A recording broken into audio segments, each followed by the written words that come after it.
Sunday, November 8th, 2020, marked 102 years since the amnesty was signed. The first actual Poppy Day was held in Britain on November 11th, 1921. Today, as members of Parliament, the Jamaica Legion representative is retired Regimental Sergeant Major, Warrant Officer Class 1, Martin Spaulding of the Jamaica Defense Force, who is here to take us through the drills. House Leader. Madam Speaker, I beg to move that the meeting of this House be suspended briefly to enable the members to pay tribute to fallen soldiers and veterans of World Wars I and II. Is it the wish of the House that the meeting be suspended for the purpose outlined by the Leader of the House? Aye. Those in favor, those against? The ayes have it.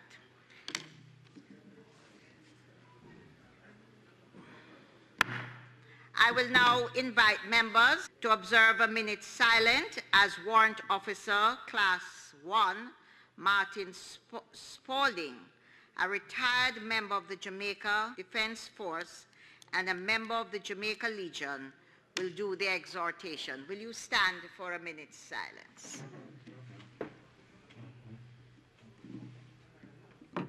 Lord, a minute's silence.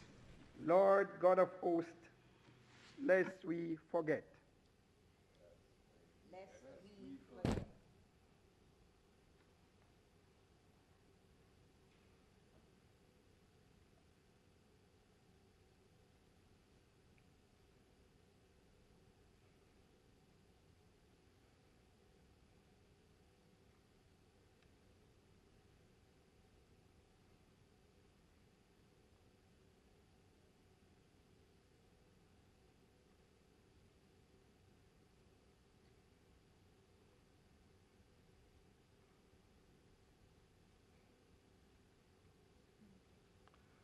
They shall grow not old, as we are left grow old.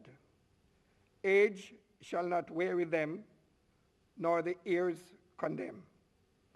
As the going down of the sun, in the morning, we will remember them.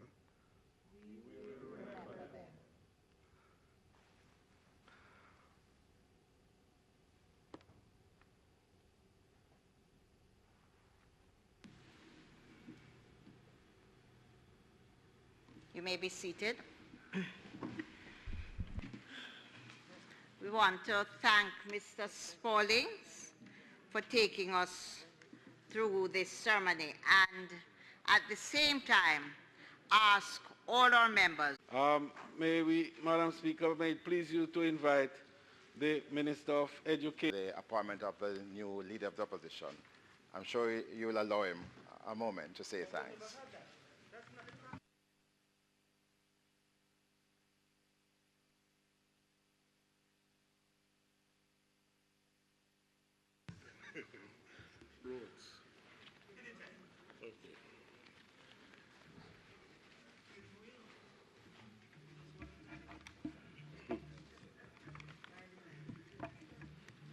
Thank you, Madam Speaker.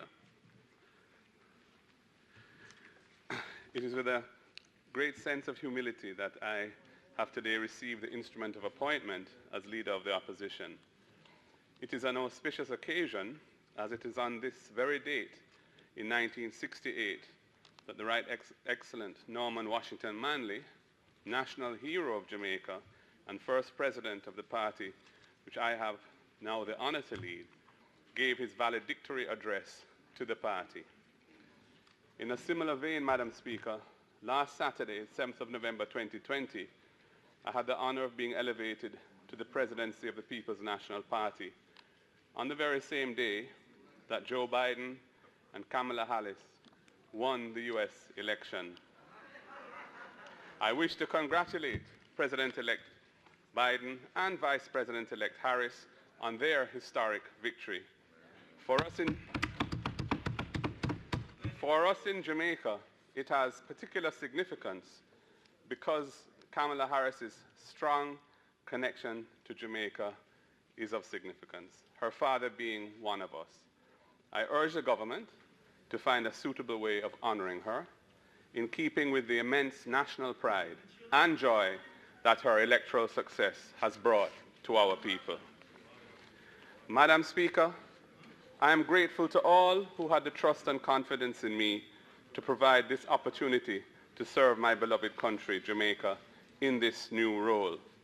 First and foremost, I must express profound gratitude to our outgoing leader of the opposition, the member for East Central St. Andrew, for his tremendous career of service to the nation and for the mentorship and advice he has bestowed on me, both when we were in government together and since I entered this House.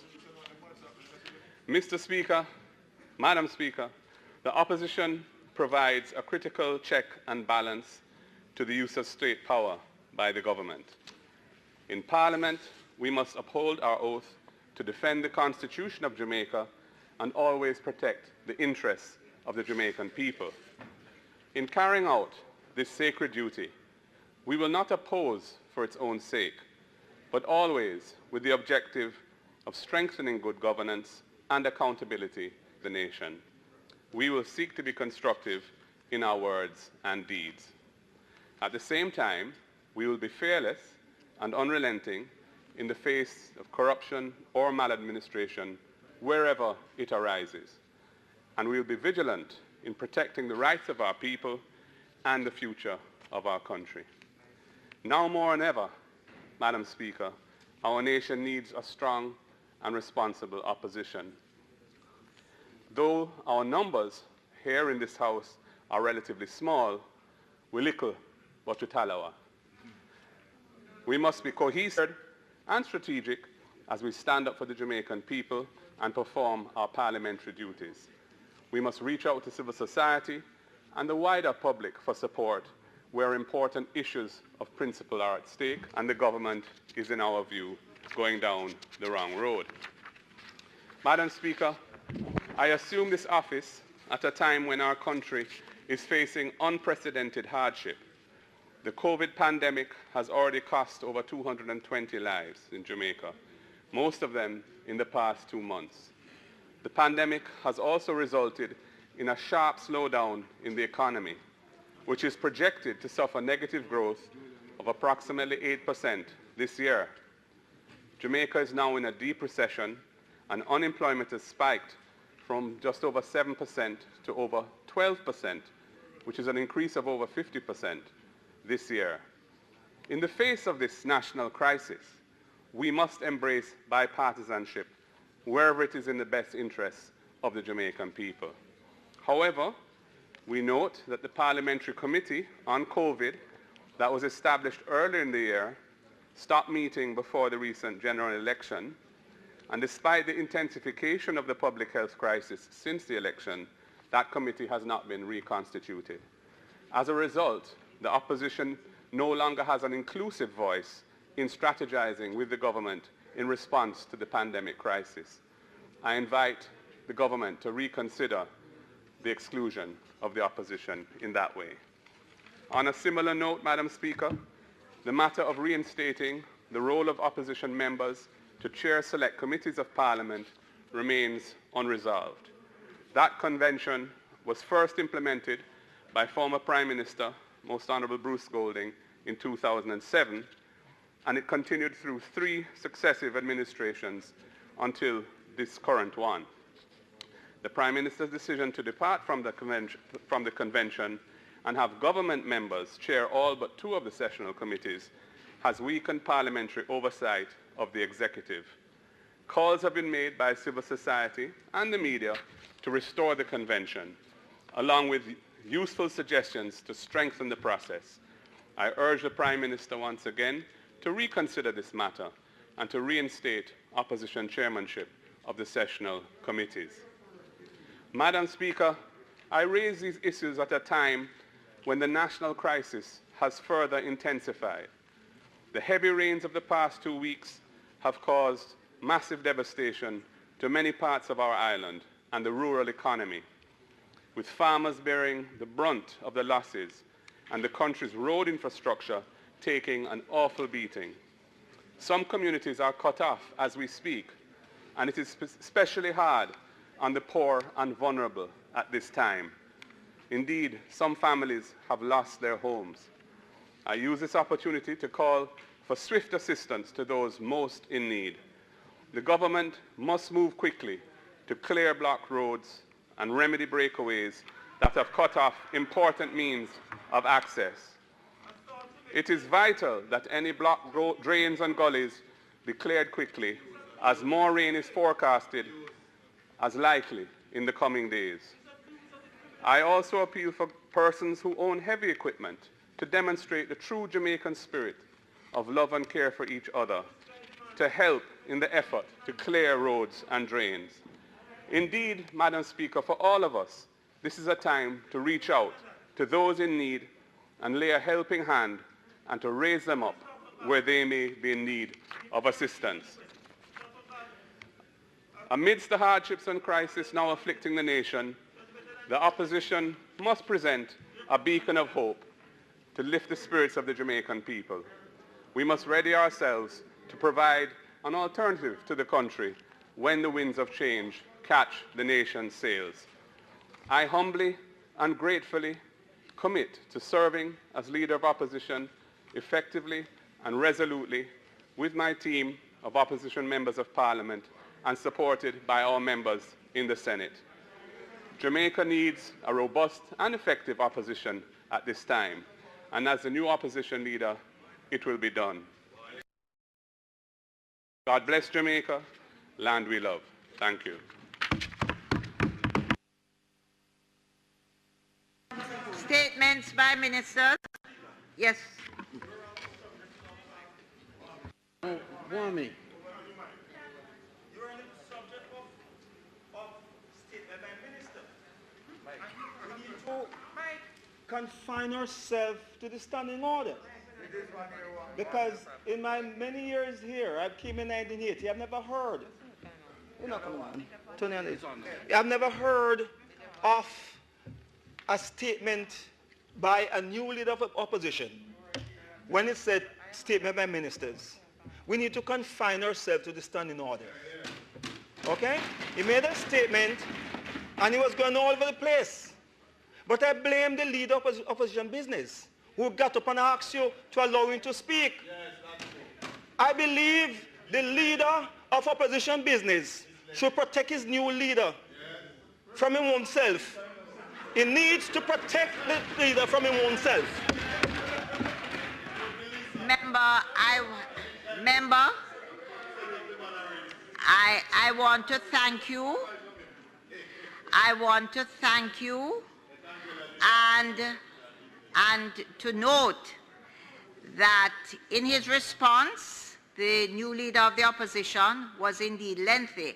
However, as the speaker, I felt it my duty, because he received his instrument today, to note that as a parliament with a government and an opposition, that we congratulate him on his new appointment, which to me is the correct way for us to go as a parliament.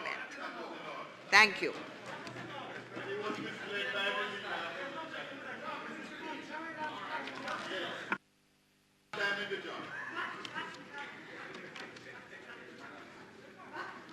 Statements by ministers. Yes, Madam Speaker, may it please you now to ask the Minister of Education, Youth and Information to make a statement.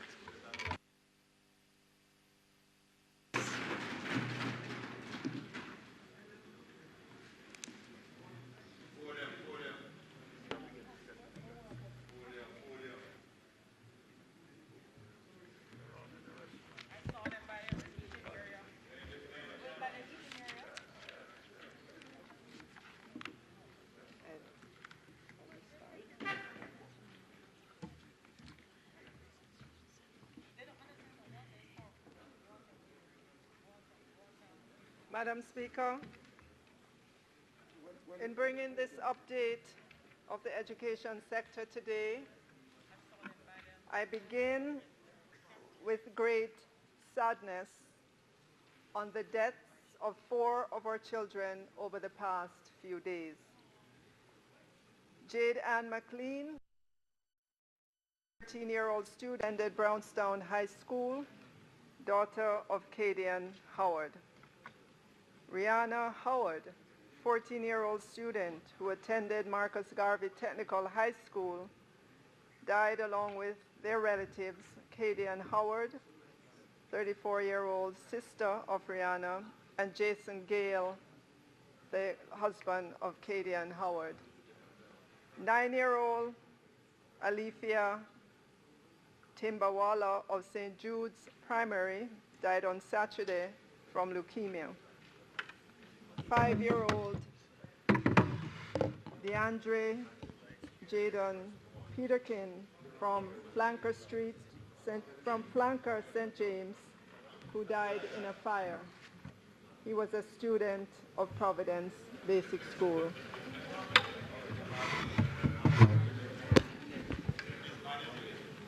Our sincerest condolences to the families. The Ministry of Education, Youth and Information has been in touch with families to offer psychosocial support, and condolence letters are being prepared. They are our own children, our nation's children. May their souls rest in peace. Madam Speaker, I will make a statement on 2 topics. The first one is the phased resumption of school for face-to-face, and the second topic is the ministry's Own Your Own Device program. I will begin with the phased resumption of schools. Madam Speaker, this morning, 15 schools reopened for face-to-face under a pilot program that will allow us to gain confidence in having our students and teachers back in the physical classroom as we live through this COVID-19 pandemic. Yallis High School in St. Thomas asked to be opened tomorrow because they have been dealing with flooding on the school grounds. Additionally, Moortown Primary and Junior High School in Portland also asked to be open tomorrow as a result of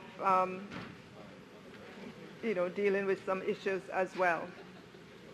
The 17 schools are Stairtown Primary and Junior High in St. Anne, Somerton All Age and Infant School, St. James, Newcomb Valley Primary School, St. Elizabeth, Morgan's Forest Primary and Infant in Clarendon, Mile Gully Primary School in Manchester, Kemps Hill High School in Clarendon, Gargoli Primary and Junior High also in Clarendon, Chatsworth Primary and Infant School, St. James.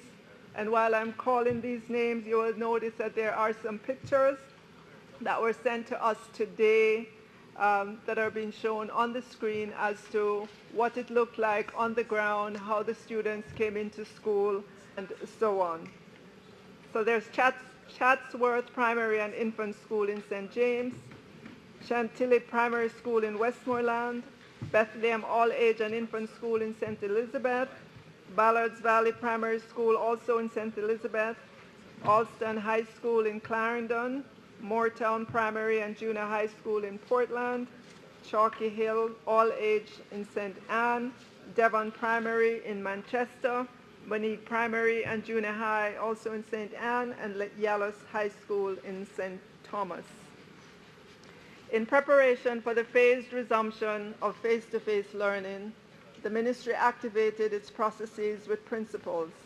At a meeting held on November 6, 2020, principals gave the assurance that they were ensuring that their schools were fully prepared for the reopening on Monday, November 9th.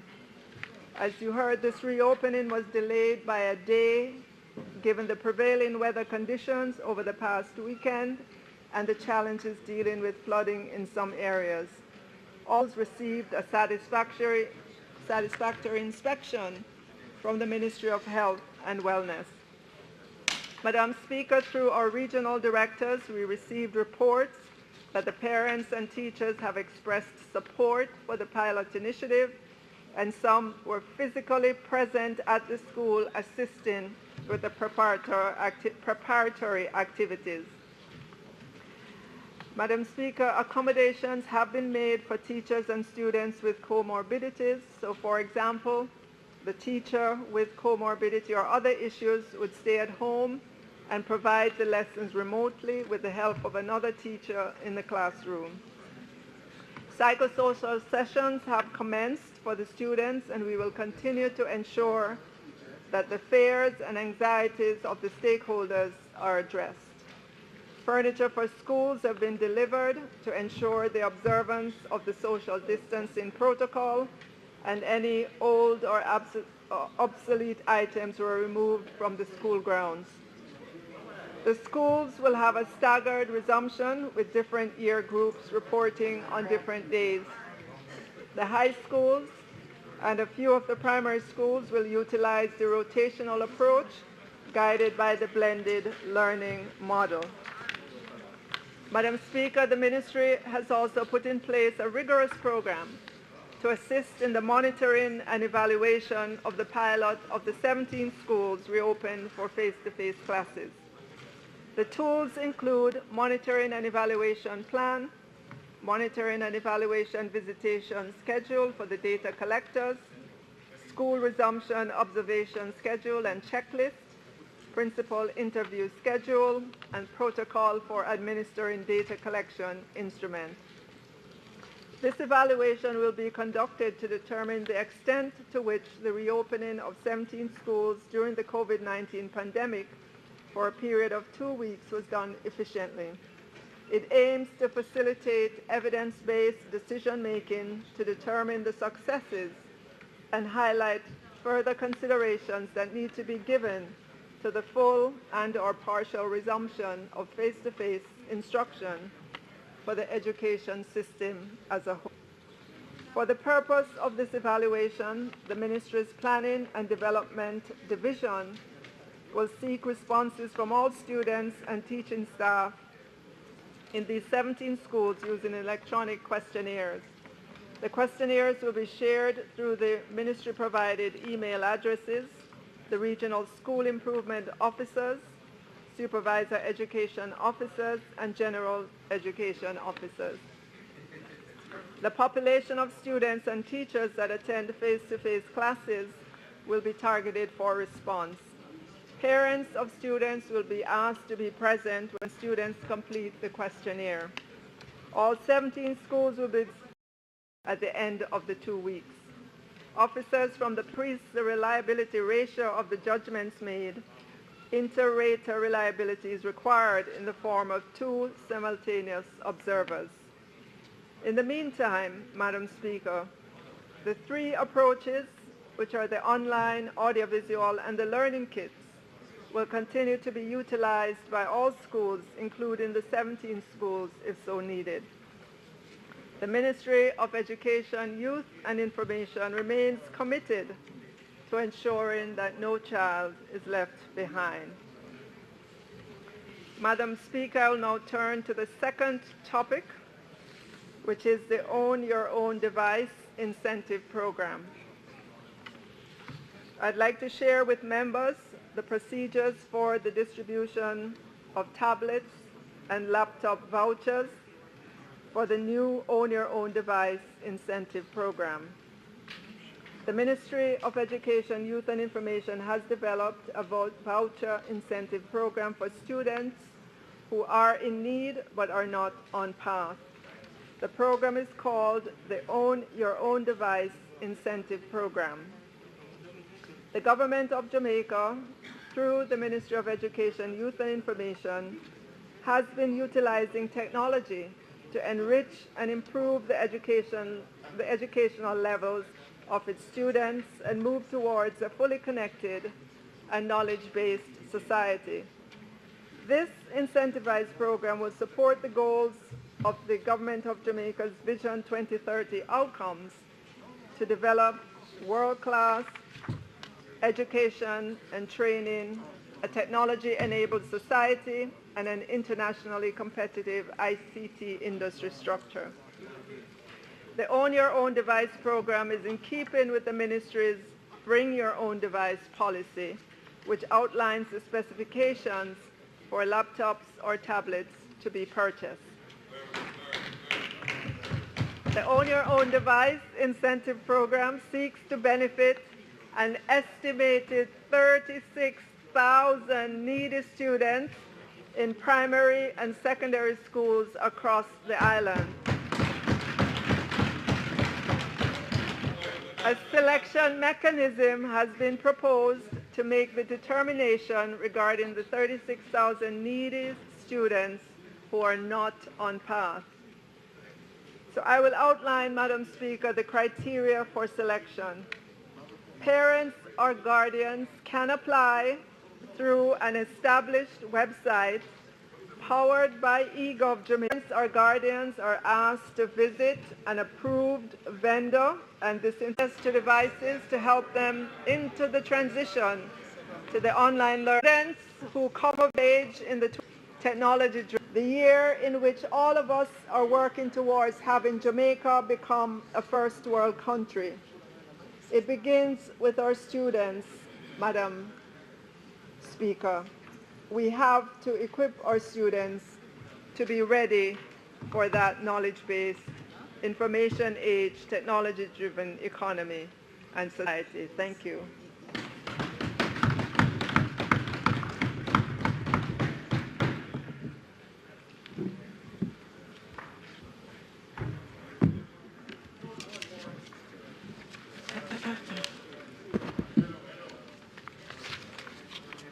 Yeah.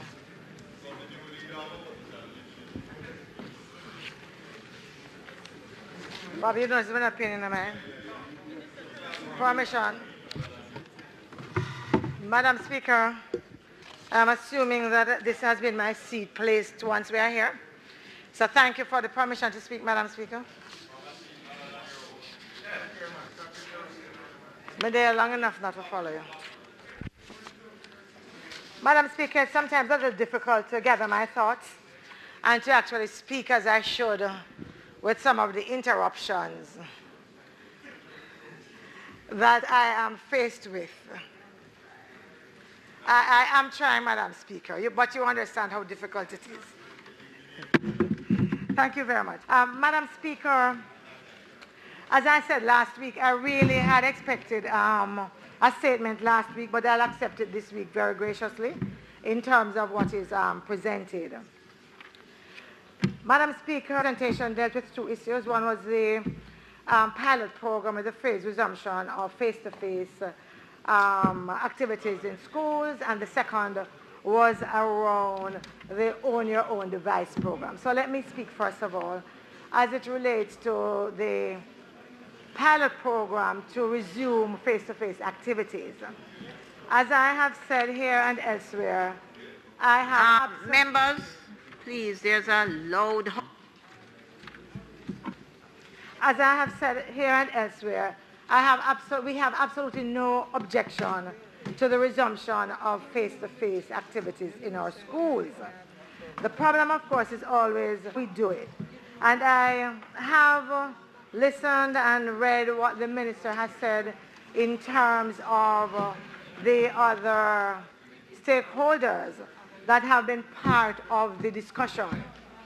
The one thing I want to say about consultation, Minister, is that over the years as government, locally, we really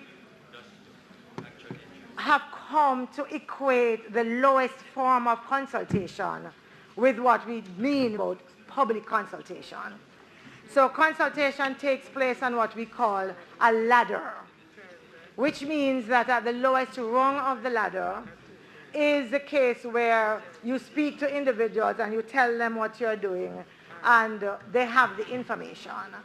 At the highest rung of that ladder of consultation is a process where everyone is at the table, information flows in both directions, and the stakeholders become co-creators and co-owners of the decisions that are being made. I must confess that from my own experience in community development and in engaging stakeholders in issues around these, I would much rather see us move from the lowest rung of the ladder, talk about consultation. And I want to commend that to the minister in terms of how the decisions are made. In the very beginning, I had received a number of comments and I had a lot of interactions with parents and teachers who were extremely surprised to have heard that their school was involved in the pilot program. I note the explanation that some of the information got out before it was ready to be shared, and therefore that might have been responsible for some of the chaos, some of the slight, and some of the anxiety that individuals would have felt. I still believe that in terms of how we come to these decisions, that I'd love to see far more transparency than campaigns. And what do I mean by that? I mean that if there are variables that are in a matrix that will determine whether or not schools are ready or able to be open and to have face-to-face activities, I believe that metrics need to be known. I believe that those variables need to be known. I believe that when you look at other places, whether it is what is happening in the community, whether it is an audit, the students who live in that area or the schools from the schools and where the children come from, but we need a framework that is more widely known. In other places, what one does is that the metrics is developed, and then you look to see the schools that fit the criteria. This almost seems to be done the other way around, that you identify some schools, you do the pilot, and then you're seeking to see how that works. Member, I'm not disturbing you and I'm not stopped alerting you that you have gone 5 minutes, which is the time allotted, and you have reached your second thing. So I'm just allotting you that time has run out and is running out. Thank you very much, Madam Speaker. Your assistance is most welcome, and your guidance. So I wanted to place that on the table for the consideration of the minister. The On Your Own device is an excellent initiative, and I believe that it is one that is noteworthy. The inclusion of the members of parliament raises some questions about how it is to be done. I am pleased to see that there are clear deadlines, which means that tomorrow there should be no lines at the MP's offices seeking any of these 250 forms, because you have clearly outlined a timeline during which it should be done. But a couple of questions arise. One, what happens when parents have more than one child who would be eligible for the program? Would they be prevented from all the children that would qualify? The other is that we speak about the neediest students, and I note that the criteria really has no limiting factors. I think it will be important for us to understand when the information is verified, what is being looked at for the verification, so that we can make sure that the individuals who should be receiving the forms are in fact the ones who are receiving. So I was wondering, all constituencies are not the same. Some are far smaller than others. Others are much larger and more populous. And this 250 forms across the board, I am wondering how that plays out for those constituencies where we have far more children that could fall within the target age range or in terms of the economic circumstances. So those are two things. I'm pleased to see that it is not just the online, but there's also SMS. But Minister, sometimes we forget that as simple as an SMS message might seem, there are some parents who are simply unable to send or receive, right? So is there any other option in terms of taking a form in and in terms of... Many meetings, one with the e-COVID task force. We've had meetings with the JTA, we've had meetings with principals, we've had meetings with regional heads, we've had press conference, and at some of these meetings the variables were talked about, and I believe by now the variables should be known, and they include the vulnerability of communities, and this is data that we would have gotten from the Ministry of Health and Wellness, incidence of COVID in the community. At the school itself, we looked at things like adequacy of water, the distance. In deciding who gets and who doesn't get, if the number of applications, including the online applications that are directly uploaded, exceed 36,000 in total. Thank you.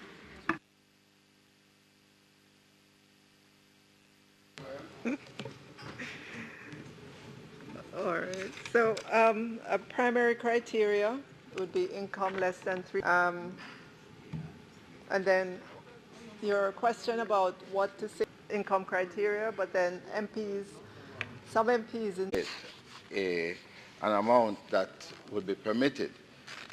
Because without that, Madam Speaker, you're giving youngsters the device that they're going to be playing games with. If you're not able to connect to the internet, it really is going to go to waste. Is the government contemplating subsidizing the cost of internet connectivity to these devices?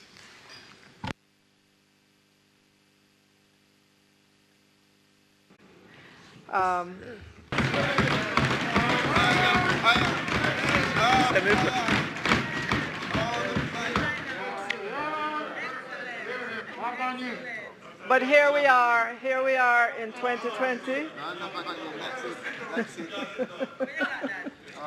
of students and teachers who log on to the learning management system, right? So there should be no cost to the student or the teacher once they access the Google Suite learning management system, which is where teachers create virtual classrooms for them to meet the students, and so there should be no cost. And if there is that cost, we would like to know, because the ministry is paying the providers for that. Additionally, there are well over 125 different educational websites for which the students and teachers should not be paying again for connectivity. And in fact, distributed 25,000 tablets. Numbers be increased to facilitate members of parliament doing at least 500 tablets.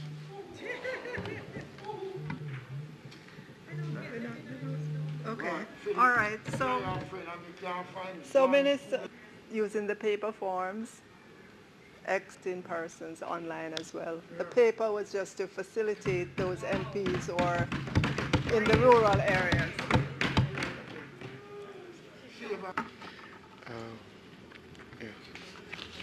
Secretary Dermot Spence, who statement should be distributed as I speak, Madam Speaker. Madam Speaker, over the past several weeks, Jamaica has been experiencing very poor weather conditions, which have been influenced response of this government to the continued flooding across the island, with the parishes who have showed the greatest evidence of damage, St. Catherine, St. Andrew, St. Thomas, and Manchester and St. Elizabeth.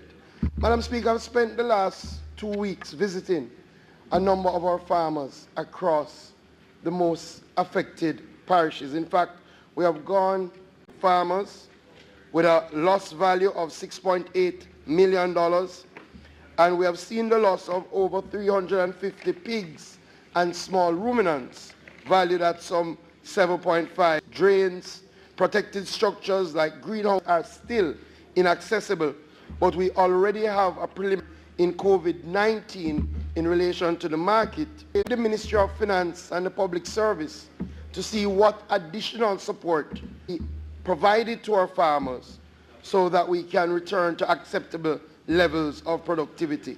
Madam Speaker, we will be embarking on a bad gardening program, Madam Speaker, to spread the support to our households in $1 million. These inputs will be provided to open field farmers as well as greenhouse producers whose growing fields and covered vegetation that has taken place. As an immediate intervention, the ministry has allocated $30 million towards badly needed fertilizer, determined that our food security is paramount. And so one element of our quick recovery strategy, Madam Speaker, we could not walk this road alone.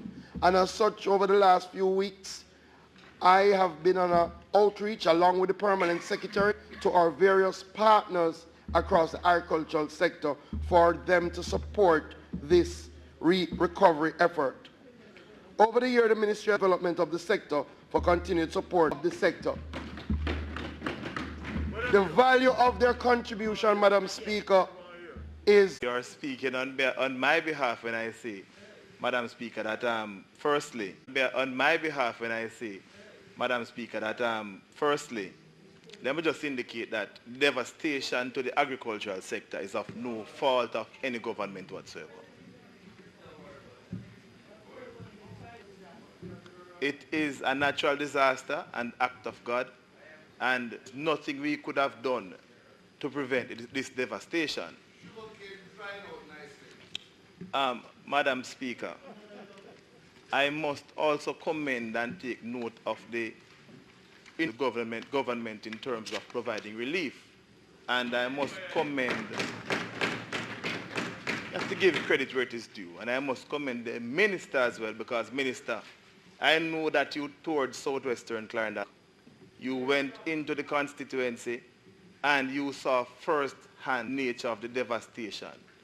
And I hope that you took note of the state of the road infrastructure, particularly as it relates to the farm roads. And I have listened to your presentation. Your intention is to target 17 farm roads. I have not heard which particular roads. I'm hoping that soon we'll hear which particular roads, but I'm hoping as well that southwestern Clarendon is not excluded from those 17 roads that will be affected. That's where you start. All politics in your Simple. Minister, I was hoping as well to hear from you as it relates to your plan in terms of the intervention to protect the consumers who will be affected in Christmas. And I speak in reference to the fact that you have certain items, tomatoes, cabbage, that attract a 260% duty, and that steps must be taken very soon to determine what the shortfall will be and how much you will need to import. And then you have to take further steps now to approach the minister to apply for duties, because certainly these importers can't import tomatoes, carrots, cabbage, lettuce at the 260% that it currently attracts. I appreciate your reference to your intervention for catchments, and it's very important because it's like a catch-22 situation, Minister, for the farmers, because we have a period of excessive rainfall now and then experiencing drought. So I am very sympathetic to the farmers because come February, March, they'll be complaining about drought. And so we have to find a way, and a lot of Jamaicans must be wondering, how is it that we have so much rainfall, so much water this time of the year, and then come on next time of the year they can't get any water to water the crops? And so I appreciate your reference to the catchments, and I would implore upon you to look at, for example, the micro dams. We have 2 in southwest Clarendon.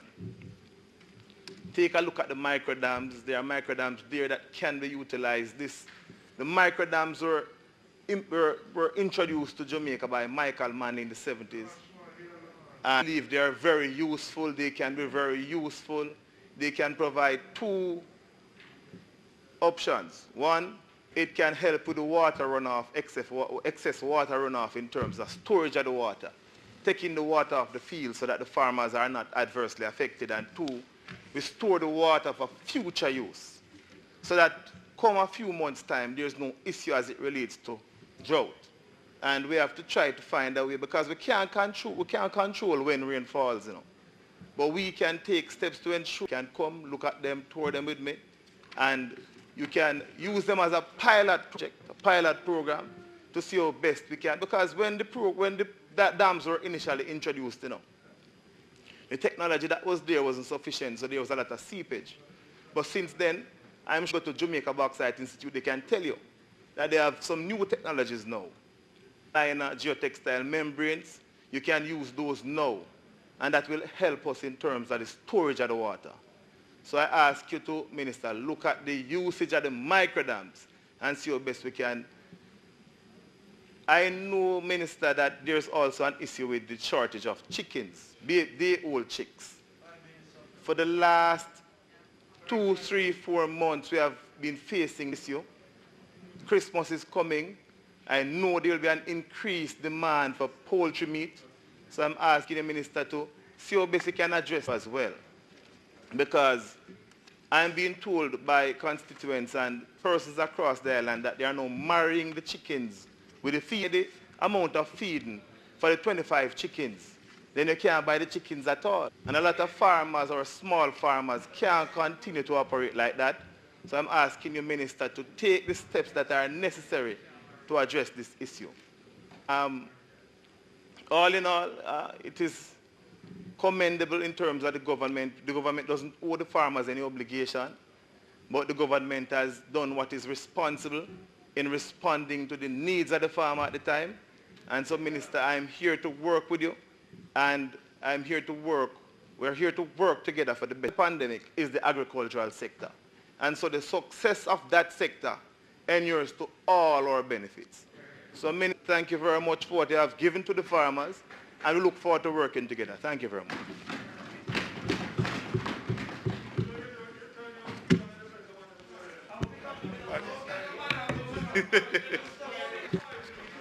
Madam Speaker.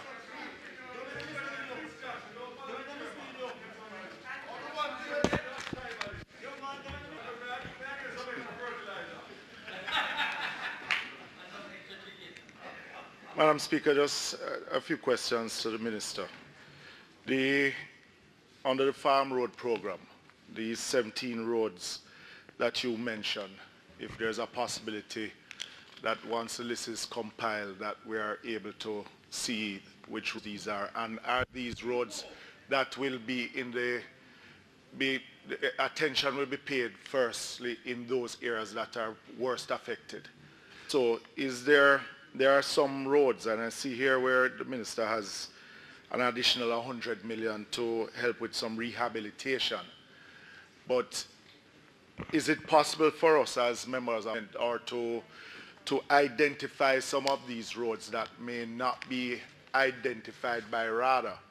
I have a road in my own constituency in the area of Medina, where it is now impassable, but all you have up in that area are just real farmers. There's hardly any residential in that area, but there are farmers. And even though we have recommended that road on the farm program, it is one that the 6 million that is allocated is not enough to road, but it is now impassable. So if something remedial in roads like that, those will be looked at, and if each member of parliament, especially in those areas that have been greatly affected. I see where the Minister has a tiered allocation for members of parliament, especially more going to those in the affected areas. And I know that the extension officers will be making recommendations for assistance to farmers. Even before the rains that we have experienced, especially for those of us in the parish of Manchester. Some years of St. Elizabeth, where we were getting rain long before ETA. And seeing that there has been a shortage of extension officers, which didn't start now, but there has been a perennial shortage of extension officers. Even with the amount, which is more than grateful, but we know that it is going to be a small amount compared to the others that are affected. In my own constituency, and similar to you, Minister, where 90% of the revenue base of the constituencies are from cash crops. If also that once this amount has been utilized, that is allotted to each member of parliament, that those farmers that we may identify that are also damaged badly, the farms damaged badly, if we could just send those names to RADA, which could be added to the list of those who are able to benefit through RADA themselves. Is that a possibility?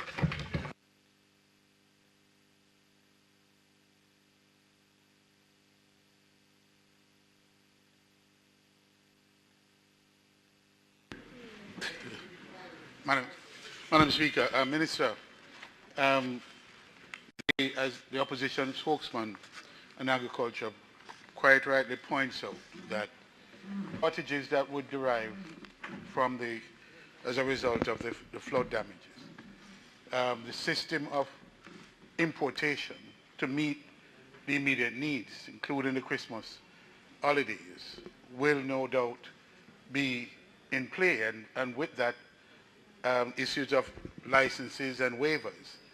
For some time, Minister, a discussion has commenced about how best to utilize those measures, the import measures, that could benefit farmers and those investing in the very sector itself. Is this not an option for the ministry in responding to this damage and the losses, to tailor the import regime as to benefit the very farmers who are suffering either through their organization or otherwise, so that it is a way of sustaining the very farmers that are being adversely impacted now? And I think the time perhaps has come for us to look at the strategic approaches to agriculture and the use of waivers, licensing, and who benefits from that system of waivers and license, and whether the beneficiaries themselves should not be the very farmers who have invested so much of their lives in this sector. The other point I wish to raise, Minister, lastly, is that you have the tiered system of farmers. I have mentioned to you previously the unique position that Western St. Andrew finds itself, with a significant part of it being in rural, what was formerly West Rural St. Andrew, contain farmers. And I wish to commend that to you, and not just simply the urban designation of which it is as well. All right? Thank you, Madam Speaker. Your hillside. Thank you, members. The member from Southwest Clarendon. Thank you for your comments and your recommendations, your interventions. As you indicated, I was in your neck of the woods in Ebony Park, and the farmers are significantly hard hit. A lot of them in Ebony Park, they do have contractual arrangements, and we have been working with them to ensure that the contracting parties appreciate the challenges that they now face. I've made note in relation to the request regarding roads. Again, we will be doing roads across all the affected parishes. So Clarendon will benefit, and all of those parishes on the south, have listed them that were most significantly affected, including parts of St. Andrew, the rural parts of St. Andrew. What I will do, and to member from Northwest Manchester, I have no challenge in relation to once the list is compiled, to share in that list, right, in rehabilitation of catchment areas. And the concept of micro dams and working with the farmers to put ponds where they have the space and to work with them to develop those areas, because it is really a challenge during these times of significant rainfall. We're not doing enough water harvesting to serve us during the times of drought. So $1 million allocation to look at the catchment areas, look at the dams is just a start, but definitely I've already signaled to the ministry that this will be pro. The point in relation to baby chicks. So, of course, it's a matter that has come to our attention. Jamaica broilers, we brought in Caribbean broilers. We also brought in a lot of the wholesalers, distributors, because we wanted to explore two things. One, the sufficiency of the supply of chicken meat for the Christmas, and the sufficiency of the supply of baby chicks. So I will say two things. One, in relation to the sufficiency of the supply of chickens on the forecasted numbers, we will be good for the Christmas, right? So our production of chicken meat, in fact, will be at the highest level ever across both companies, right? Both Jamaica broilers and Caribbean broilers, and we also will have sufficiency in terms of the supplementary sources that are used to bolster our protein supply. Outside of that, they have indicated that what has happened in relation to baby chicks, what we have picked up, is that a number of people who largely because of COVID-19 have unfortunately lost that employment, they have turned to the production of chicken as a way themselves. So the demand that the companies are seeing for baby chicks has actually outstripped the demand last year this time when there was no COVID. So what they have had to do, they have had to increase their supply. In fact, one of our main players have put in a new line in their hatchery, and they expect that during this month of November, we should see a leveling out in relation to the unmet demand, and that by the end of November, we will have parity across the sector in relation to the supply of baby chicks. But I will say to the Member of Parliament, if you pick up issues, please let me know. I will call them in again. But those are the commitments that have been made to the government. Now, in relation to your point, member from Southwest Clarendon and also the member from St. Andrew Western, definitely part of what we are doing now as we speak is that we're looking at our forecast, we're looking at where there will be a shortfall. We definitely expect that there will be a shortfall across our vegetable lines, and as such we'll have to do some supplementing, right? And the approach that we take and the approach that we will take in relation to any sort of importation is first check in relation to their numbers and only do what is necessary to ensure food security.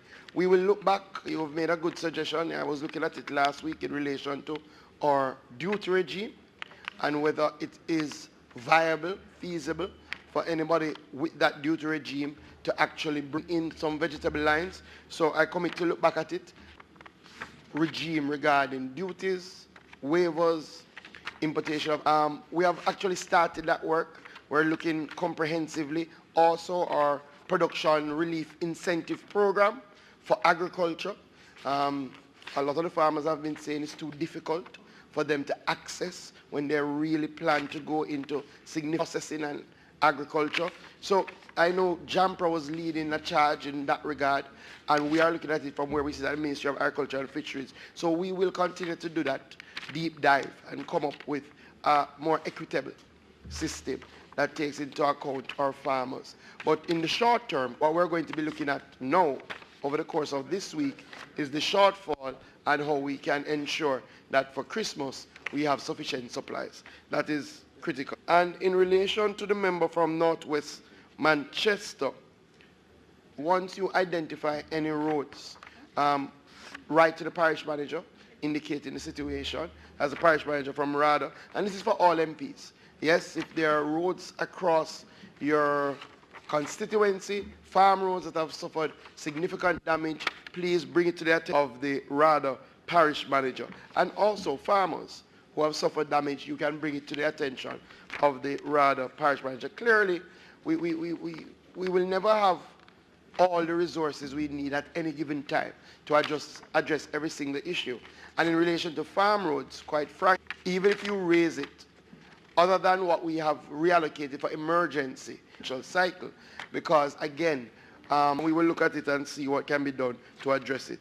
And just in closing, two matters, just to indicate, Madam Speaker, that the figure is actually 646.9 million in terms of total relief, not 636, and that because we got an additional $10 million right before I came to Parliament from one of our private sector donors. So it wasn't reflected adequately. Thank you, Madam Speaker. What about the other members of Parliament? Leader.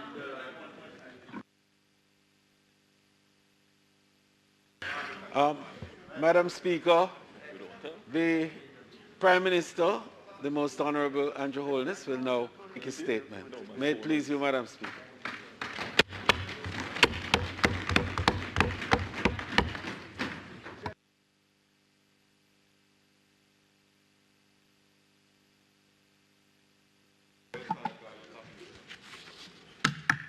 Thank you, Madam Speaker. Thank you, members. Before I start, the Minister of Finance whispered to me and said, "Are you saying anything financial today?"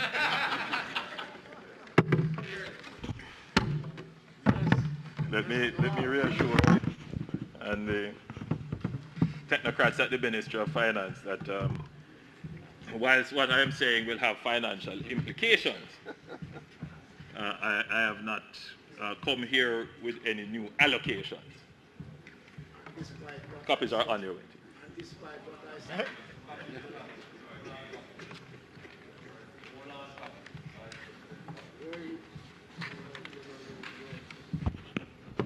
Madam Speaker, it would appear that I may have to be updating this House almost on a fortnightly basis on the status of our infrastructure due to heavy rains. In fact, Madam Speaker, this year our traditional rainy season has been very destructive to our road infrastructure in particular.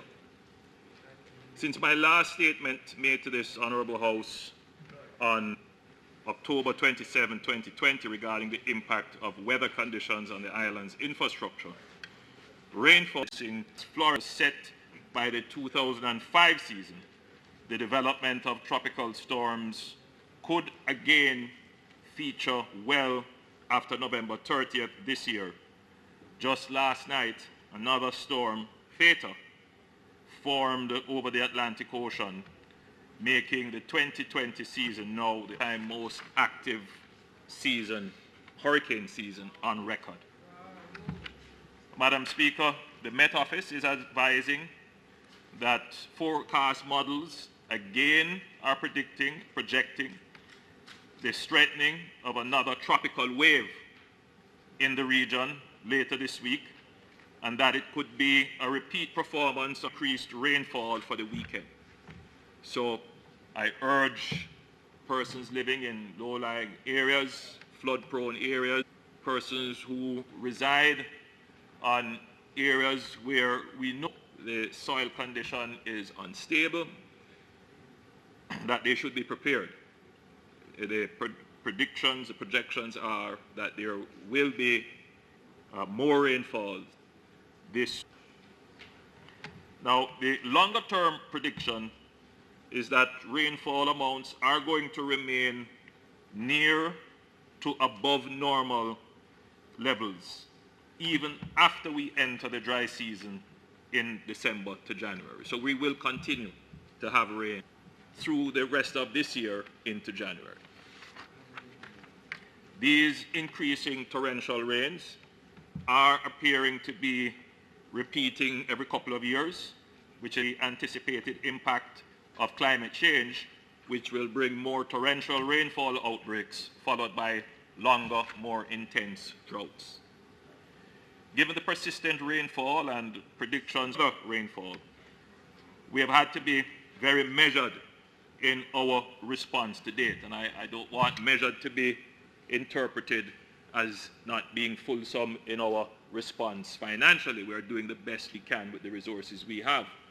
But we also have to be strategic.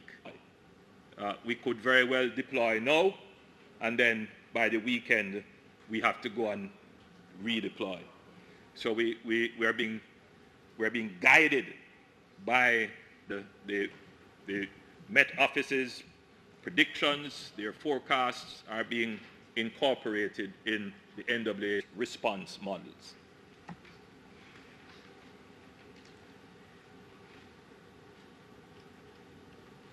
There are some areas which it is not practical to do any major work until after the rainfalls.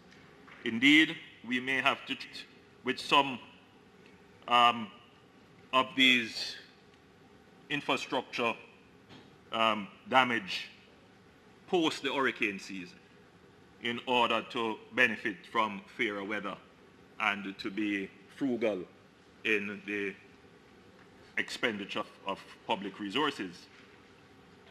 Madam Speaker, the rainstorm Eta severely impacted several communities, some of which had already suffered in earlier bouts of heavy rainfalls from Zeta. Zeta was the system that created the heavy rainfalls at the end of October. Now, the road network in most parishes was impacted. Some at greater levels than others, but nonetheless adding to the almost $2 billion estimated damage assessments that I announced in this House 2 weeks ago. So the tropical storm Zeta, which formed at the end of October, when we did the assessment at that time, we were at about $2 billion. And this $2 billion just for recovery and for clearing and some amount of rehabilitation. With this new system, Eta, which just became a hurricane and affected us, we have not yet completed assessment in terms of the cost, which is what the Minister of Finance was worried about. So, Minister of Finance, the worry is still there. I just can't tell you what it is at this point. But they are doing the assessments. The NWA's preliminary assessment for this event shows that over 200 roads island-wide were by similar issues as was the case with Zeta before. And in Zeta, I had reported that approximately 80 roads were severely impacted. With Zeta, with Eta, we have already now assessed 206 roads as being impacted. So under the previous system, we had 80 roads. Under this system, we have assessed 206 roads. Now, whether or not they are additional, we'll be cross-checked. Certainly you can see that it is an increase. So there will be a bill that we will have to contest as a parliament as to how we recover. Now, of the 23 roads that were listed as impassable during Zeta, remember Zeta is the system that affected us in October, all of those roads have been cleared so far. And when we say cleared, vehicles can traverse, but some may be single lane, some dual carriage, but all the roads are now passable, maneuverable, except for the Thompsontown Road to Victoria Road in Clarendon, where there was a partial collapse of the road. It is intended that reconstruction works will commence during the course of this financial year.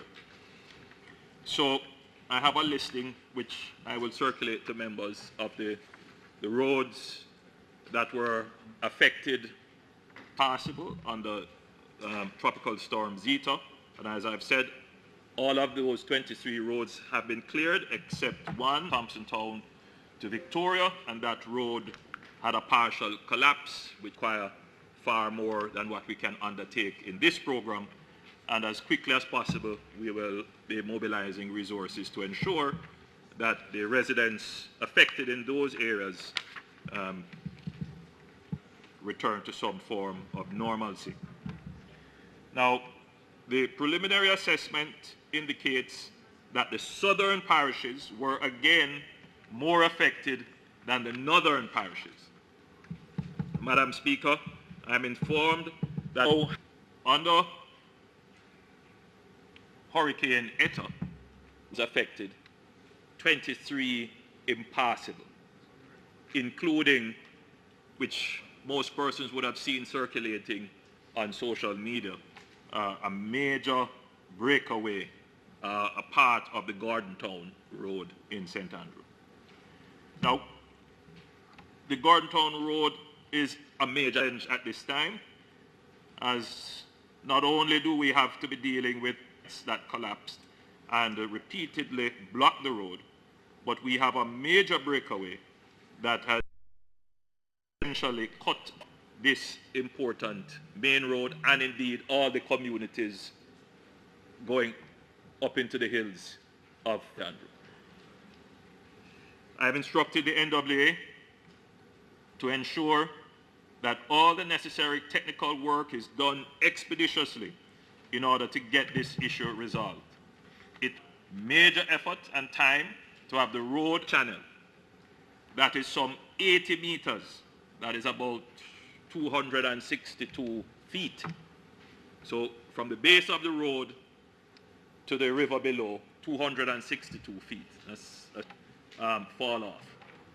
But that's the other complication, is that there is an embankment on the other side of the road that is about 20 meters or about displayed on your screen. That's it. And we have seen other such slippage before in the junctions. We've seen that happen. Madam Speaker, if I may just crave the indulgence of members to just divert from my presentation for a minute. Because the question now facing the engineers and indeed the people live in Irish Town and all these areas, what is the fastest way of getting this road rehabilitated? And how do we get people to be able to reach their homes in just very close to where this one is, and so there is an engineering template as to how it could be done. But the question arises, Madam Speaker, the cost of doing this every year.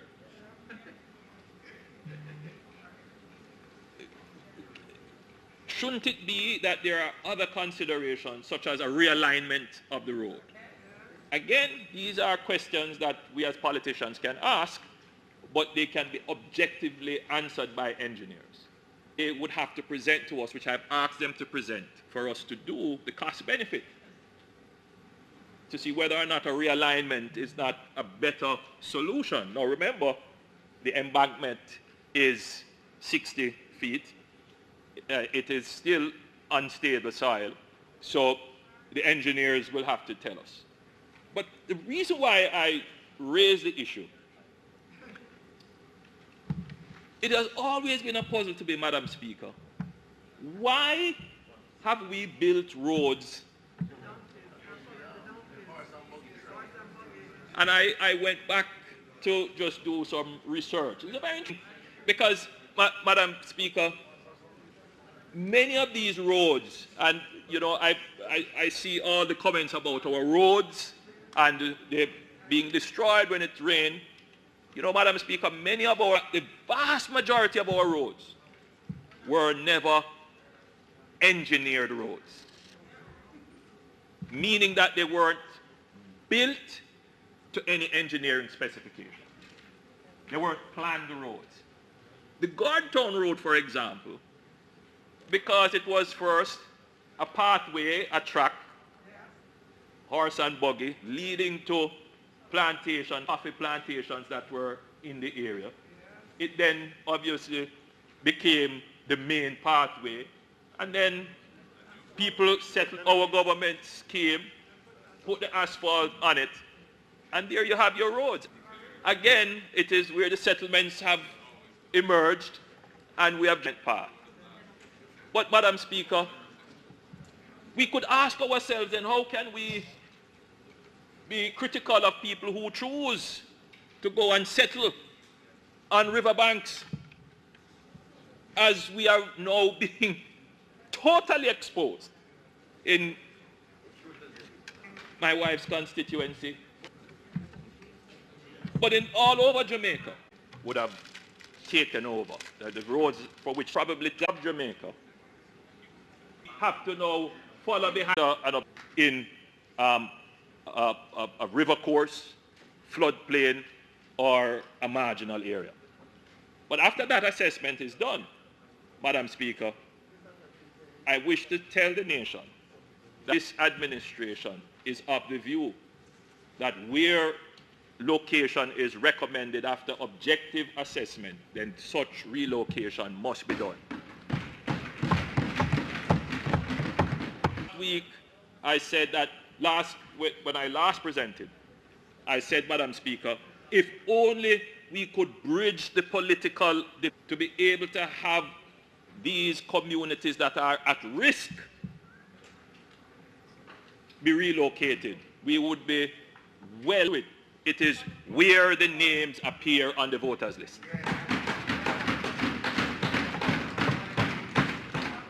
So I am just sounding the alarm, the warning now that we of these communities continuing to exist in these areas in the face of the weather events that are projected to happen on a cyclical basis, because every 2 years you're going to have this crime. By the way, for members, we had these kinds of heavy rains in 2016, them again in 2018, and we're having them now. We had Montego Bay 2018, 2019. We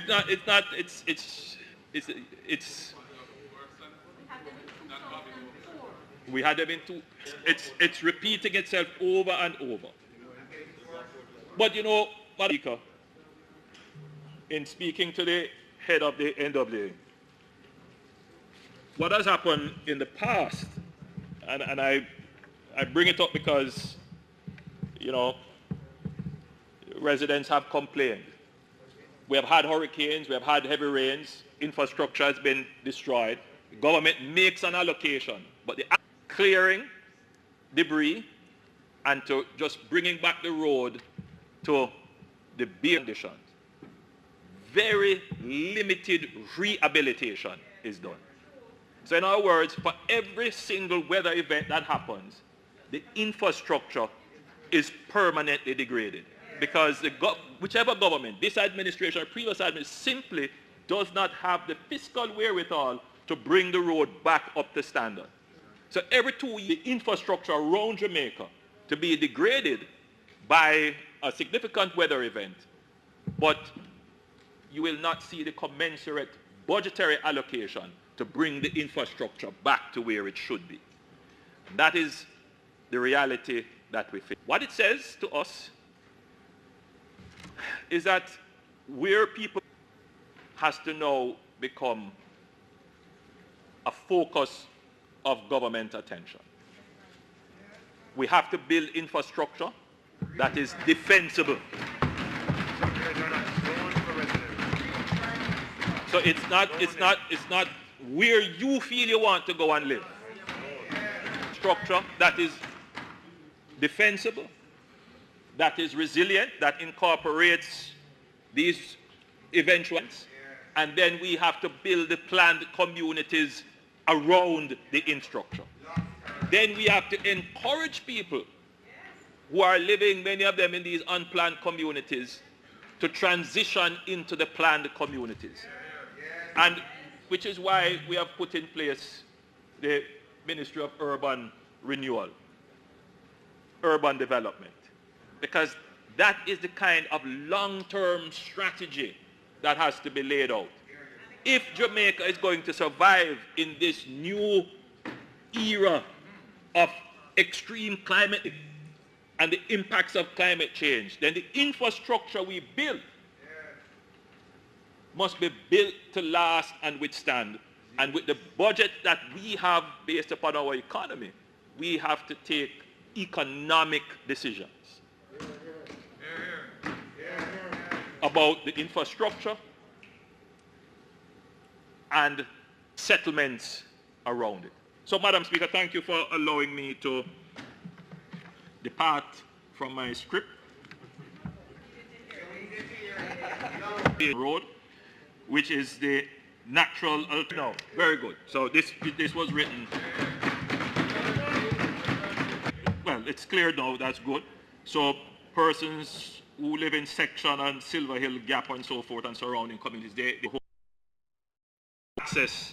I'm not promising that they will be able to access it in comfort, but certainly they will be able to access. Madam Speaker, I said another alternative because I've been advised that there is a road connecting Gordon Town and Irish Town. Well, not necessarily a road, more like a track or a pathway, but will be cleared as well so that the residents there will have alternatives. Now, in relation to the Bull Bay area, additional heavy-duty equipment is being brought in to assist in the desilting of the Chalky River, which has been a source of some of the flooding that has impacted that community. But flooding on those persons at, is it Wees Road? Wees Road. Had the grinds stayed in place. Now, Madam, and the stones removed. And indeed, it's not just in the Bull Bay area, it's a practice that is common island-wide, where they remove the stones from the grinds to build their pits. Jamaicans island-wide. Please see the consequences. You are actually hurting yourself. So I'm going to provide some information on roads that have been affected and just give a, that was impassable due to a landslide, and work they have started to scope and mobilize to clear that. Papine to red light to landslides, and equipment is currently working to clear that. Papine to Bull Bay, that is a Cane River Road. Those conditions, the road conditions there have worsened. They have been also affected by landslides, and there was a collapse of a retaining wall. The NAA has done its assessment and is mobilizing equipment to start clearing that area. Papine to Linda's Gap, we have managed to get single lane mobility there, and we are again that road cleared. In terms of red light to Hardware Gap and Hardware Gap to Silver Hill Gap, that is currently blocked, but we are now working to establish an alternate route.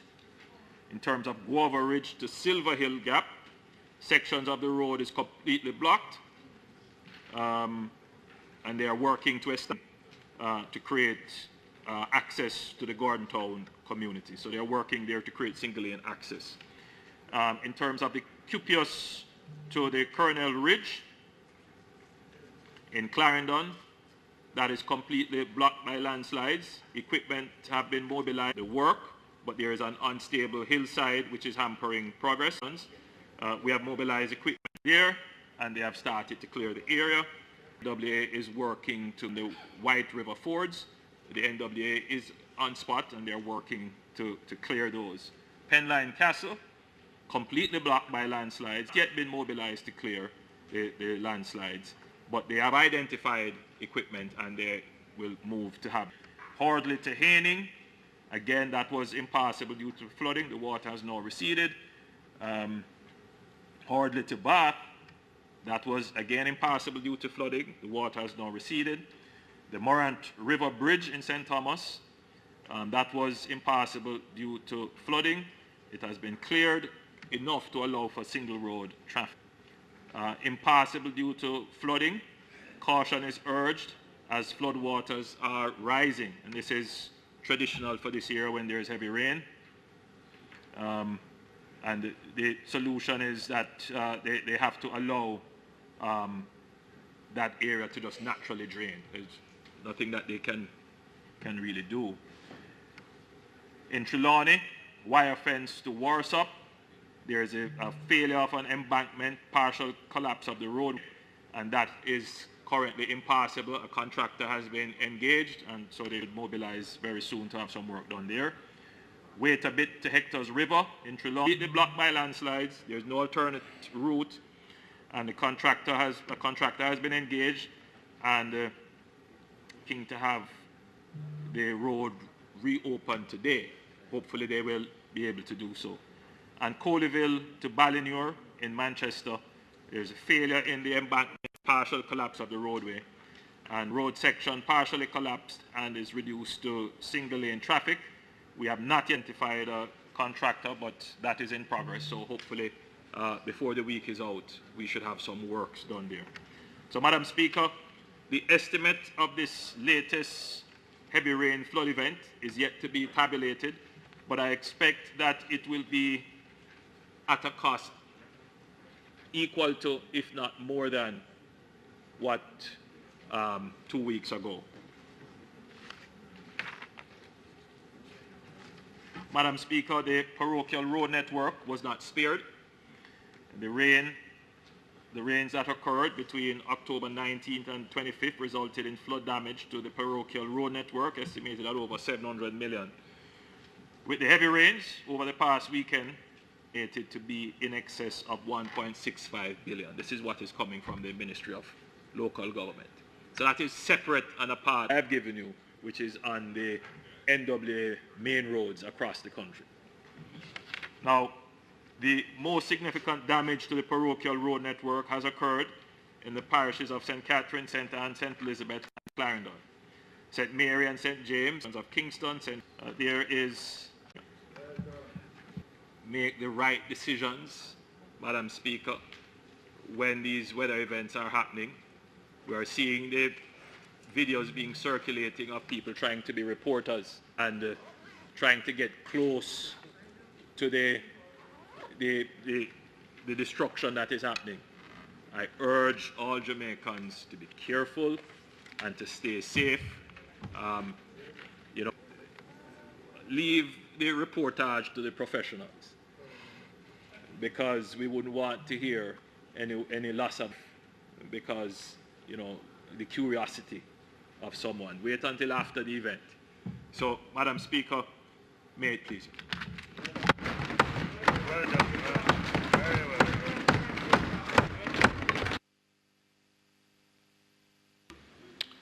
Madam Speaker, I thank the Prime Minister for his update.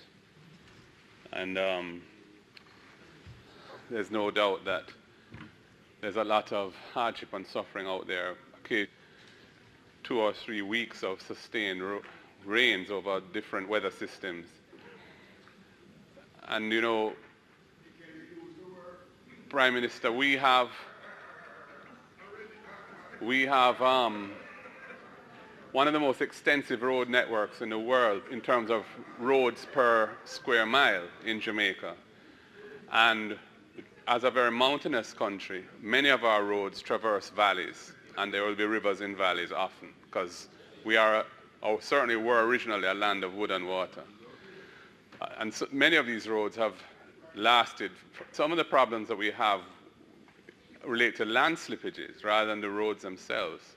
And often that is a result of the environment through improper practices and, I suppose, a lack of attention to trying to ensure that areas which are vulnerable to slippages are shored up in one way or another. Things like appropriate grasses or bamboo and so on, things that will boil, can contribute a very low-cost solution to some of the slippages that end up costing a lot of money to address when there are these heavy rains.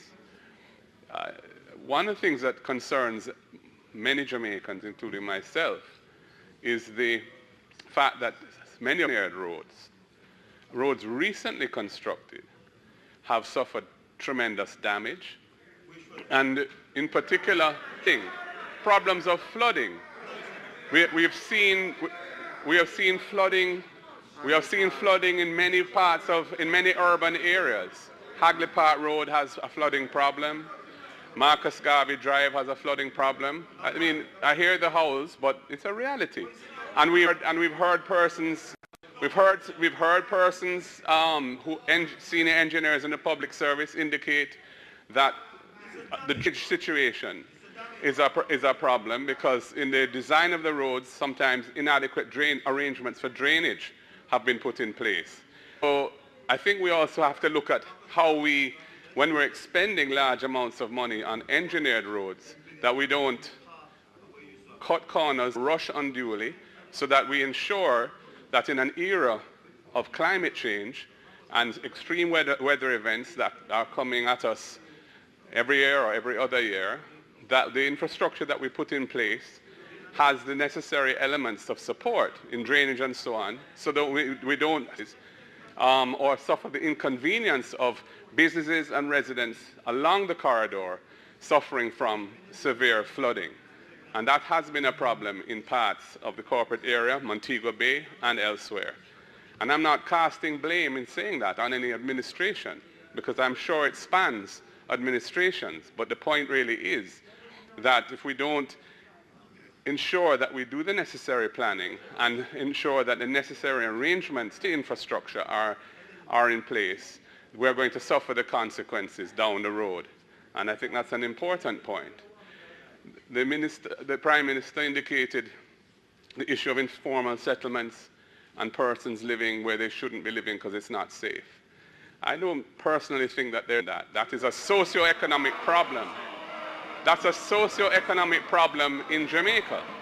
There are informal settlements that would describe to themselves affiliations to both political. I don't think that I don't see the point of trying to infer or any innuendos to say that this is somehow a political. I think it is a major sociological issue, socio-economic issue, and it's having a partisan approach to it, not truthful either.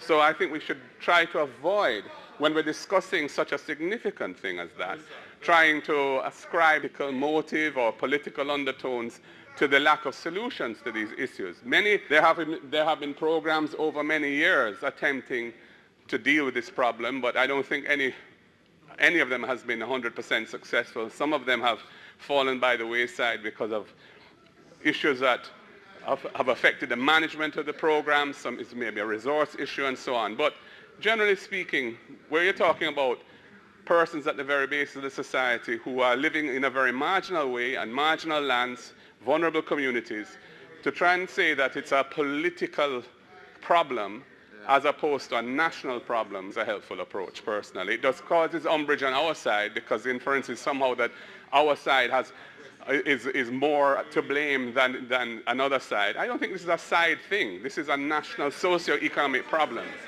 I would just, at this point, just say to the Prime Minister, I want to endorse your call for everybody to stay safe. Videos show people taking risks where there's been a major land slippage and the rest, what remains may not, and yet people are inclined to go and test it or get too close to it and so on. And I think until the engineers of the NWA have done their so on, I would encourage residents in those locations to try to stay safe, be cautious, and don't do risks. And to the residents who are suffering lack of access and so on, Prime Minister, hope that the response will be as expeditious as possible for those residents. I know that we are trying to do everything within the confines of the budget as amended in September. And, that was a budget which had taken, the adjustments were really around the response to the COVID crisis. Now we have a major infrastructural problem on our hands, and to try and deal with that, and we can only hope, Madam Speaker, that in the week and our prayers that God will spare us any further.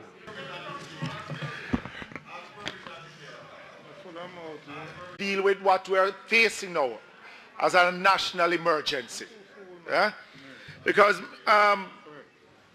as you speak season, we need to be more strategic in our mitigation program. Eh? We used to be. Last time the days gone by when we used to de-silt the rivers out at Bull Bay in the event. Eh?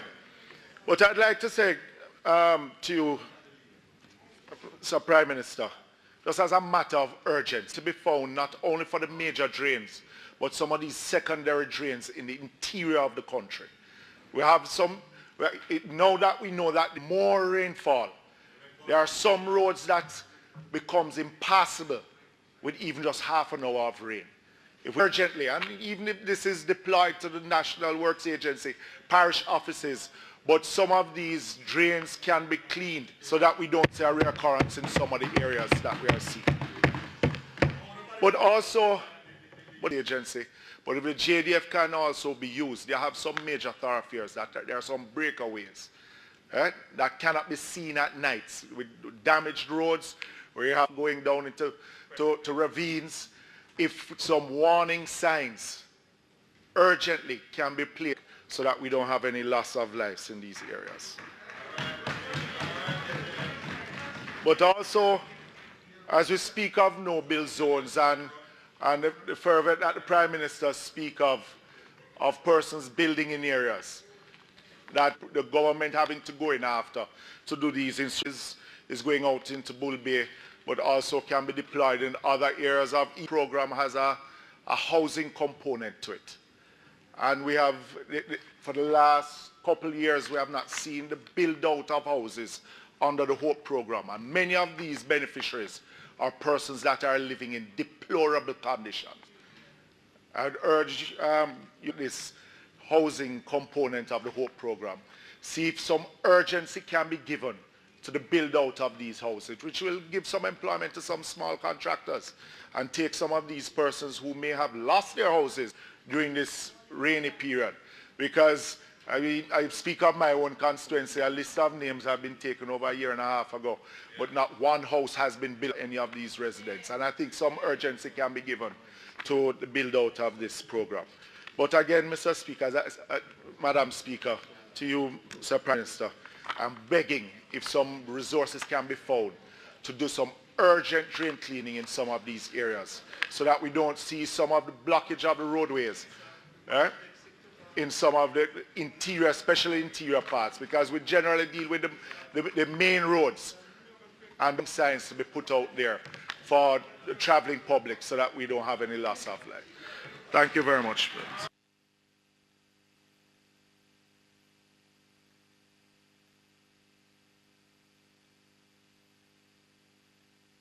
West Manchester, a very good presentation. I take the suggestion on the warning signs. The head of the NWA is here. They have that mandate. I will reaffirm that many residents would have just lost their homes, furniture, and would be in need of assistance. So they would also offer engineering and logistic support. They will help. They will help residents to recover. On the point of flooding, I mean, my bedtime reading is going to be this document. It's the Comprehensive Drain Report.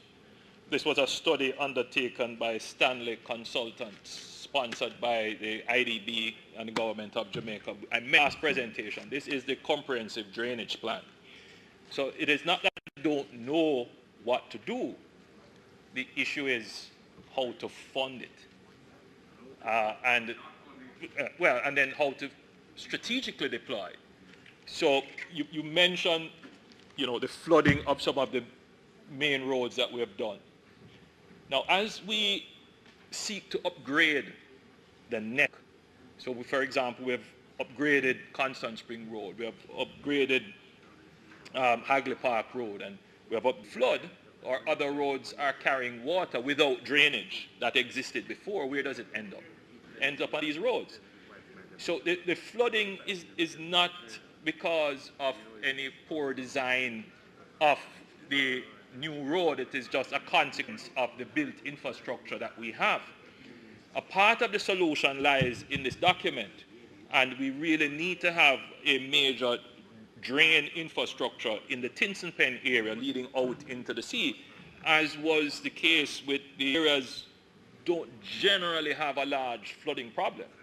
But, for example, you know, when you start to consider Marcus Garvey, which is at or below sea levels in some place, you will have flooding, and therefore you need to have that drain. And so that is the construction of that should be a priority for the government, and hopefully we can make some budgetary allocations for that in the next financial year. Remember, the leader of the opposition raised the point regarding my comments appearing to politicize vulnerable informal settlements.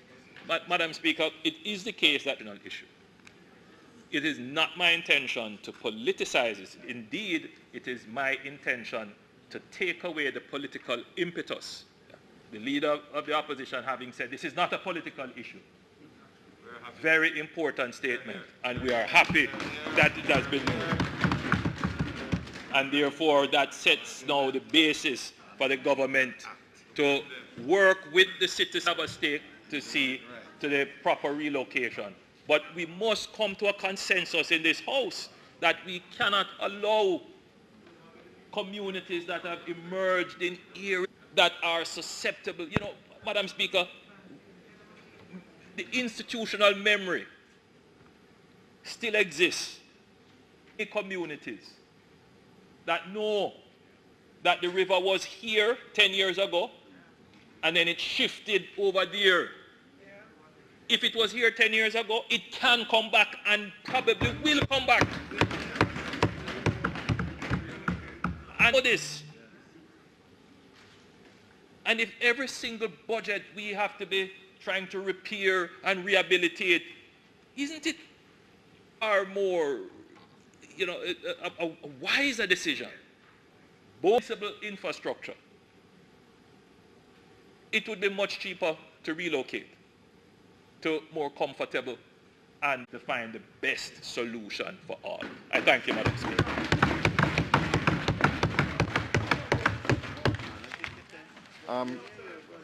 Prime Minister, that the forecast is for more rain this weekend, and having regard to the high level of saturation, what are the plans for perhaps centers to be open? I'm not with, but have you been able to activate ODPEM in this regard to anticipate what could be possible this weekend? The Minister of Local Government is here. It's not the practice in the statements, but so it's not even for us to activate. We have a standing response mechanism. And so under the Disaster Risk Management Act and so forth, you know, we can make certain declarations. We are not at the stage where we would make declarations, but in terms of the routine response, yes, centers have been open, as I said in my report. 48 persons have been housed in some of these centers, and the parish disaster committees are activated. In other words, this is what we mean, Madam Speaker, when we say we are building resilience, we are mainstreaming resilience in the government. In other words, these are things that should just happen routinely, and it is being done. As I've said, you know, this is coming from 2015 when the new act was done. So it's a standing arrangement about building resilience in the government. And a part of that resilience building, the Minister of Finance will tell you, is the setting aside. The point is, Madam Speaker, we have been setting aside. It's not a massive amount because we don't have that flexibility, part of the resilience that we have been setting aside, and having the standing capacity to respond. So we have built capacity to respond, Madam Speaker, in the JDF. We have built capacity to respond in the Ministry of Finance and how we have put our budget, and we have built capacity to respond in the ODPM, which is why I am able to come to Parliament and routinely give an update as to where we are. Thank you, Prime Minister. Announcements.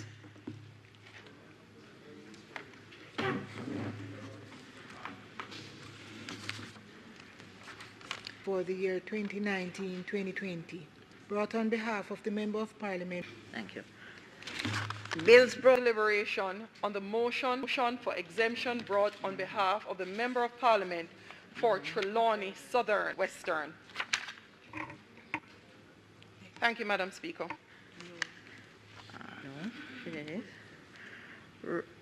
Petitions, papers,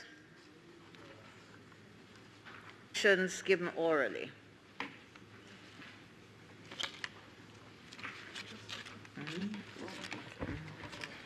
That at the next meeting of the House, I will move the following motions. 1. Be it resolved that the report of the Ethics Committee of the House of Representatives on its exemption brought on behalf of the Member of Parliament for Trelawney Southern, which was laid on the table of the House on the 10th day, be approved. And be it resolved that the report of the Ethics Committee of the House on the 10th day of November 2020 be approved. Madam Speaker, I further beg to notice that at a later stage today, I will move station of bills. Madam Speaker, I beg to move to introduce and have notice of second reading of the bill. Madam Speaker, I beg to give notice of a second reading of the bill.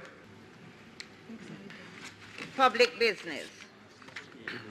Madam Speaker, I know that to ensure equity of incentivizing part of the legal and domestic landscape in Jamaica, forming the basis or more.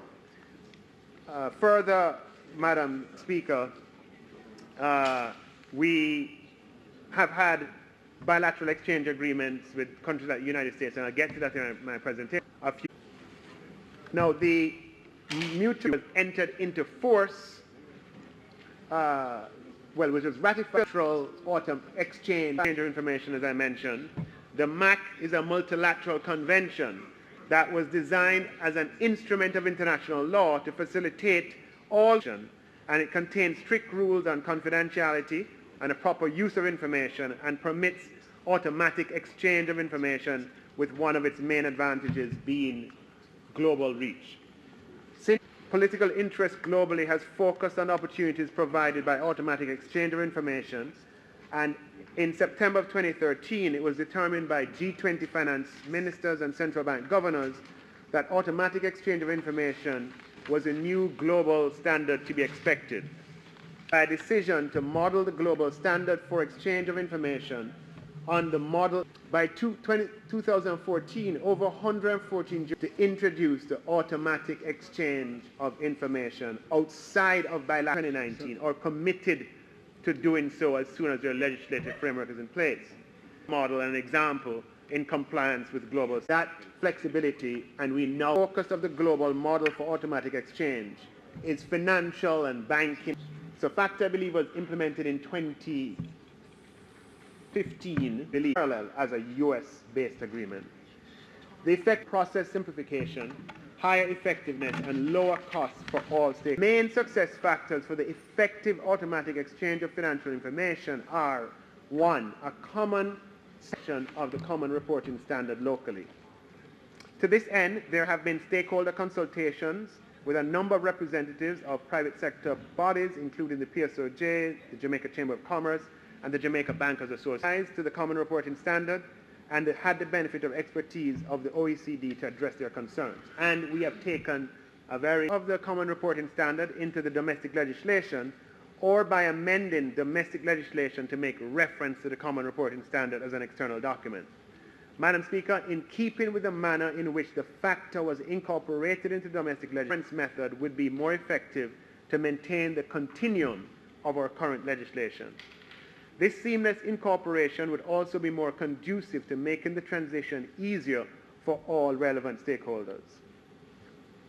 Madam Speaker, the proposed amendments to the revenue is as follows: to Section 17NB, 17NC, 17ND, 19, and the first and second schedules.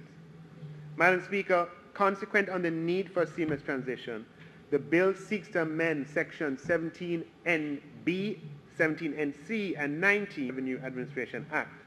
Further, there are proposed insertions of a new Section 17ND and a third and fourth schedule. These amendments to the Revenue Administration Act are designed to augment the Minister's power to make regulations in respect of international agreements, to include the power to amend the new regulations, increase international agreements based upon policy decisions, as well as to amend the text of the MAC, if I may just use the acronym, as may be required to keep abreast with international developments. The Revenue Administration Act seeks to insert the substance of the Common Reporting Standard as regulations into a third schedule, and the text of the MAC as a fourth schedule to the Act. To ensure that these amendments are cohesively read into the Act, there are minor amendments to pluralize all references to the schedule to account for the new schedules being inserted. The proposed is the substance of the Common Reporting Standard, including the reporting and due diligence requirement, underpin the automatic exchange of financial account information. Any jurisdiction implemented the Common Reporting Standard, and all of our 16 of our neighbors have already implemented it. Those who, in the private sector who have businesses in the region impacted by the requirement to report under the Common Reporting Standard. Implementing the CRS must have rules in place that oblige financial institutions to follow the due diligence procedures consistent with the procedures contained in the Common Reporting Standard, and then to report consistent with the reporting terms outlined in the CRS. To facilitate a constitutions covered by the standard, importable accounts include interest, dividends, account balance or value, and income from. Madam Speaker, it is a scaling up amount of factor. Under factor, globalized, who is a tax resident to those foreign import to Jamaica. And there's with an instrument that is amendment to the new third schedule in relations when we go to committee, show our international partners that this, although the number of countries that are signatories, Jamaica is a part of the international. Madam Speaker, it incorporate and domesticating the treaty to this possibility that's over. Madam Speaker. Favor? Those against? Yeah. All clauses together. Is one. Those in favor? Notice of which I gave earlier. Those in favor? Those. Commission Oversight Committee of the Act includes an erroneous Section 34 of the Act to the. Thank you, Madam Speaker. Matter now stands referred. Until the next. Even eat dumplings. Area of widespread COVID. The shorter, the better, for long periods of time. All the time, but in those ain't comfortable life. Gardens of Babylon. Now available for people to be a part. Hygerial staff is bravest amongst all the warriors in Sumoran courtiers. There are even their new cars. Originate from the shins of body movements, which the ancient world's which 58 degrees. Contrasting and Sioux hunting sites of the antique way of life than is commonly only when safe forms a huge triangle. Australia, the minor island traditional houses where almost the strength of the waves. It's overhanging from boats, a desert island for more than 1,000. Forest is situated in Brazil. Practice since time immemorial. Leaf falls dead over a branch and drift into a reverie.